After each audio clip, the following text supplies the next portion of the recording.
ஓய்வு இன்றைய தயாரிப்பு, நாளைய பாதுகாப்பு. பாப்பாஜியை சந்திக்கவும் 39 வயது, பப்ளி 18 வயது. என்ன அப்பா, நீங்க ஓடணும். தாத்தாவோட ஃபிட்னஸ பாருங்க. தாத்தாவை சந்திக்கவும் 65 வயது. அவருடைய தேநீர் கோப்பை அல்ல. உடற்பயிற்சி செய்வது ஏன் பொழுதுபோக்கு அல்ல, அது உங்களுடையது. அப்பா, எனது ஸ்மார்ட் போனுக்கு 50% நிதி உதவி செய்வதா சொன்னீங்க, மறக்கல? இந்த மாசம் கடினமாக தெரிகிறது. குறைந்த நிதியை மிச்சப்படுத்தலாம். அவருடைய தேநீர் கோப்பை அல்ல, நான் ஸ்பான்சர் செய்யறேன். நன்றி தாத்தா, நீங்க தான் ராக்.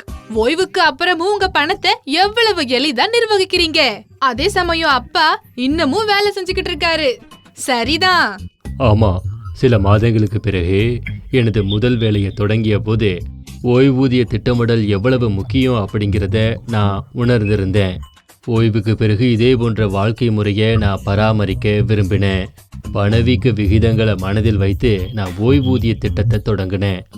இதன் விளைவு என்னன்னா, ஓய்வு பெற்ற பிறகும் நான் எனது செலவுகளுக்கு யாரையும் சார்ந்திருக்கிறது இல்லை. ஏன்னா நான் ஒவ்வொரு மாதமும் ஓய்வூதியத்தை பெறுறேன். ஓ, நான் வயதாகி வேலை செய்யாமல் இருக்கும்போது என் வாழ்க்கை டென்ஷன் இல்லாம இருக்க விரும்புறேன். ஓய்வூதியம் திட்டமிடல் மற்றும் ஓய்வூதியம் என்றால் என்ன என்று எனக்கு விளக்குங்க. நிச்சயமா விளக்குறேன். ஒருவரின் ஓய்வு பெறும் வயதான 60 வயதிற்கு பிறகும் பொதுவான செலவுகள் தொடரும். இந்த செலவுகளை நிர்வகிப்பது ஓய்வூதிய திட்டமிடல் என்று அழைக்கப்படுது. இதை அடைய நாம் சிறு வயதிலிருந்தே கவனமாக இருக்க வேண்டும். பணத்தை முதலீடு செய்ய வேண்டும். அதனால தான் முதல் மாத சம்பளத்தில் இருந்து ரிட்டையர்மெண்ட் பிளான் பண்ண ஆரம்பித்தேன். ஓய்வூதியம் என்பது ஓய்வு பெற்ற நபர்களுக்கு அரசு அல்லது முதலாளியால் தொடர்ந்து வழங்கப்படக்கூடிய பணமாகும். சரி, அதாவது ஓய்வூதிய திட்டமிடல் என்பது ஓய்வுக்கு பிறகு நிதி ரீதியாக சுதந்திரமாக இருக்க உங்களை அனுமதிக்கும் அளவுக்கு பணத்தை குவிக்க திட்டமிடுவதாகும், இல்லையா? ஆமாம் பப்ளி, நீங்கள் சரியாக சொன்னீர்கள். ஆனா தாத்தா, இதை எப்படி செய்வது? நீங்கள் ஓய்வு பெற திட்டமிடும் போது பின்வரும் 3 அம்சங்களை கணக்கில் எடுத்துக்கொள்வது முக்கியம்.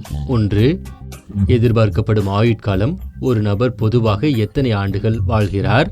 2, ஓய்வுக்கு பிறகு மாத செலவுகளின் மதிப்பீடு. 3, அதிகரித்து வரும் பணவீக்க விகிதம். உங்கள் நிலைமை வேறு மாதிரி இருந்ததாப்பா. உங்களுக்கு வேலை இருந்தது, நிறுவனம் அதன் ஊழியர்களுக்கு ஓய்வூதியம் வழங்குவதற்கான ஏற்பாடு உள்ளது. ஆனால் நான் சொந்தமாக தொழில் செய்கிறேன். இந்த நிலையில் எனக்கு ஓய்வூதியம் வழங்குவது யார்? மகனே, வாழ்க்கையில விழிப்புணர்வோடு இருப்பது ரொம்பவும் முக்கியம். என்ன விழிப்புணர்வு? மகனே, உன்னை போன்ற தொழில் முனைவோருக்கு அரசு வழங்கும் ஓய்வூதிய திட்டம் இருப்பதை நீங்கள் அறிந்திருக்க வேண்டும். அதன் பெயர் பிரதமரின் சிறு வணிகர் ஓய்வூதிய திட்டம்.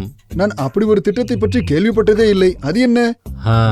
இந்த திட்டம் குறிப்பாக சிறு வணிகர்கள், கடைக்காரர்கள் மற்றும் சுய தொழில் செய்பவர்களுக்காக முதியோர் மற்றும் சமூக பாதுகாப்பை வழங்கும் நோக்கத்துடன் வடிவமைக்கப்பட்டுள்ளது. இந்த திட்டம் 18 முதல் 40 வயதிற்குட்பட்ட தொழில் முனைவோருக்கான தன்னார்வ மற்றும் பங்களிப்பு ஓய்வூதிய திட்டமாகும். இதன் கீழ் வாடிக்கையாளர்கள் குறைந்தபட்சம் உறுதி செய்யப்பட்ட ஓய்வூதியமாக 60 வயது அடைந்த பிறகு மாதம் 3000 பெறுவார்கள். இது ஒரு சிறந்த திட்டம். ஆனால் எனக்கு இன்னும் சில சந்தேகங்கள் உள்ளன. தொந்தரவு செய்யாத மகனே, அனைத்து கூடுதல் தகவல்களுக்கும் உங்கள் எல்லா கேள்விகளுக்கும் பதில்களை பெற www.labor.gov.in/nps-traders பார்க்கவும். நன்றி பாப்பாஜி. இந்த திட்டங்களை பற்றி மேலும் தெரிந்து கொள்வதற்கும் அதில் பங்கேற்பதற்கும் நான் நேரத்தை வீணடிக்கவில்லை. அருமை, அதுதான் செல்ல வழி. தாத்தா, நீங்க அப்பாவோட டென்ஷனை போக்கிட்டீங்க. இப்போ என்ன பத்தி கொஞ்சம் யோசிங்க. நான் எப்படி ஓய்வு பெற வேண்டும்னு எனக்கு வழிகாட்டுங்க. அரசாங்கம் இளைஞர்களுக்கு ஓய்வூதிய பொருட்கள் மற்றும் திட்டங்களை வழங்குது. திட்டங்களின் பூச்சண்டை என்றால் என்ன? ஆமா, NPS மற்றும் APY. என்ன? NPS என்றால் தேசிய ஓய்வூதிய அமைப்பு மற்றும் APS என்றால் அடல் பென்ஷன் யோஜனா. திட்டங்களை பற்றி அறிந்து நமக்கு ஏற்ற ஒன்றை தேர்ந்தெடுப்பது நமது முக்கிய பொறுப்பு. இன்னும் கொஞ்சம் இத பத்தி சொல்லுங்க தாத்தா. உங்களை போல மன அழுத்தம் இல்லாத வாழ்க்கைய வாழ விரும்புறேன். ஆமா, தேசிய ஓய்வூதிய திட்டம் என்பிஎஸ் என்பது சந்தையுடன் இணைக்கப்பட்ட ஒரு வரையறுக்கப்பட்ட பங்களிப்பு திட்டமாகும். இது உங்கள் ஓய்வூதியத்திற்காக சேமிக்க உதவுகிறது. இந்த திட்டம் எளிமையானது, தன்னார்வமானது மற்றும் நெகிழ்வானது. இது உங்கள் ஓய்வூதிய வருமானத்தை அதிகரிக்கவும் சேமிக்கவும் மிகவும் திறமையான வழிகளில் ஒன்றாகும். ஒழுங்கமைக்கப்பட்ட சேமிப்புடன் நிதி ரீதியாக பாதுகாப்பான ஓய்வூதிய திட்டத்தை உருவாக்க இது உங்களை அனுமதிக்கின்றது. ஒருவர் வெறும் 500 ரூபாயுடன் கணக்கை திறந்து ஒரு நிதியாண்டிற்கு குறைந்தபட்சம் 1000 ரூபாயை பங்களிக்கலாம். உங்கள் முதலீடு செய்யப்பட்ட பணம் பங்குகள், அரசாங்க பத்திரங்கள் போன்ற பல்வேறு சொத்து வகைகளில் ஒதுக்கப்படுகின்றது. இது உங்கள் பணம் எப்போதும் மூழ்கும் அபாயத்தை குறைக்கிறது. அட, இது ஒரு சூப்பர் திட்டம் போல தெரியுது. நம்மளோட முதுமைய அரசு தீவிரமாக கவனித்து வருது. ஆனா தாத்தா, IDAPYனா என்ன? APY என்பது அடல் பென்ஷன் யோஜனா. இந்த திட்டத்தின் கீழ் வாடிக்கையாளர்கள் 60 வயதை எட்டிய பிறகு குறைந்தபட்ச உத்தரவாத ஓய்வூதியம் மாதத்திற்கு 1000 முதல் 500 வரை பெறுகிறார்கள். இந்த திட்டம் 18 முதல் 40 வயதுடைய தனிநபர்களுக்கானது. இதில் சிறந்த விஷயம் என்னவென்றால், நீங்கள் இளைய வயதில் சேர்ந்தால் பங்களிப்பு குறைவாக இருக்கும், பின்னர் நீங்கள் சேர்ந்தால் பங்களிப்பு என்பது அதிகரிக்கும்.